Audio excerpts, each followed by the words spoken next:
Hello guys, करेंगे question number 15 chapter 5 question for short answer. ठीक है, तो क्वेश्चन में क्या लिखा है पढ़ते हैं। Two blocks of unequal masses are tied by a spring. ठीक है, तो मैं यहाँ दो ब्लॉक बना रखा हूँ, दोनों का मास अनइक्वल है, तो एक का नाम m1 रख देते हैं और दूसरे का m2 रख देते हैं। ठीक है, the blocks are pulled stretching the spring slightly and the system is released on a frictionless horizontal platform. यानी कि ये जो सरफेस है वो कैसा है, स्मूथ है। ठीक है, अब बोला है कि स्प्रिंग को थोड़ा सा अपन ऐसे खींचे, दोनों ब्लॉक्स को खींचे और रिलीज कर दिए। ठीक है, are the forces due to the spring on the two blocks equal and opposite, if yes it is an example of Newton third law. तो बोला है कि दोनों ब्लॉक पे जो स्प्रिंग का फोर्स लगेगा क्या वो इक्वल और अपोजिट होगा। तो पहले वाले क्वेश्चन यानी कि इस क्वेश्चन का answer, are the forces due to the spring on the two blocks equal and opposite, इसका आंसर यस है। क्यों यस है, समझना बात को। भाई स्प्रिंग कैसी है, आइडियल स्प्रिंग है। आइडियल स्प्रिंग में पूरे spring through out the spring जो टेंशन होता है वो कैसा होता है, यूनिफॉर्म होता है। ठीक है, अब चूंकि इसको एक्सटेंड किया गया है तो ये लेफ्ट ब्लॉक में ऐसे फोर्स लगाएगी, ठीक है, और राइट ब्लॉक में ऐसे फोर्स लगाएगी। यानी कि राइट ब्लॉक को कहाँ खींचेगी, लेफ्ट खींचेगी, और लेफ्ट वाले ब्लॉक को कहाँ खींचेगी, राइट डायरेक्शन में खींचेगी। ठीक, थोड़ा सा क्लैरिटी से बना देता हूँ मैं इसको, ये और ये। ठीक है, तो इक्वल और अपोजिट है, तो पहले वाले पार्ट का आंसर तो क्या हो गया भाई, यस हो गया। अब अगला पार्ट क्या है, if yes it is an example of Newton's third law.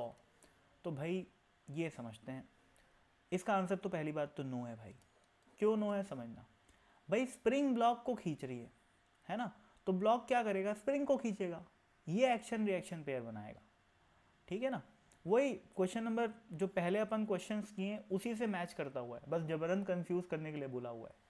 फिर से वही बोल दिया है कि दो फोर्स हैं और वो इक्वल हैं और अपोजिट हैं। पर इस केस में एक खास बात और है कि नेचर भी सेम है।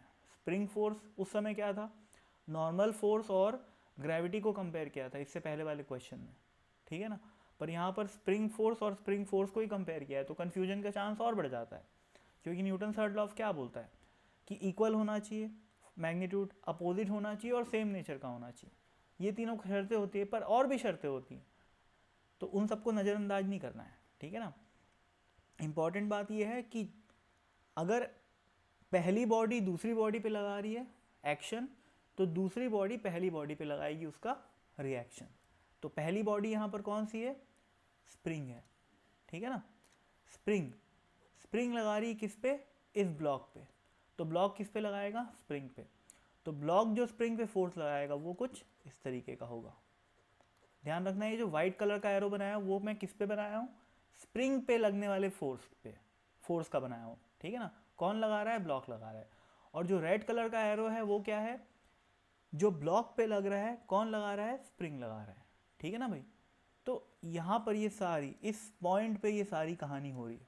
ठीक है ना, तो ये रेड कलर वाला और ये वाइट कलर वाला एक्शन रिएक्शन पेयर है, ना कि ये रेड और ये एक्शन रिएक्शन पेयर है। ठीक है ना, ये रेड और ये रेड एक्शन रिएक्शन पेयर नहीं है। ठीक है, सिमिलरली इस पॉइंट की बात करूँगा तो ये रेड कलर का जो एरो बनाया हूँ मैं, वो किस पे फोर्स है, वो ब्लॉक पे है। ठीक है, कौन लगा रहा है, स्प्रिंग लगा रही है, तो ब्लॉक क्या करेगा, स्प्रिंग को लगाएगा। कहाँ लगाएगा, ऐसे लगाएगा।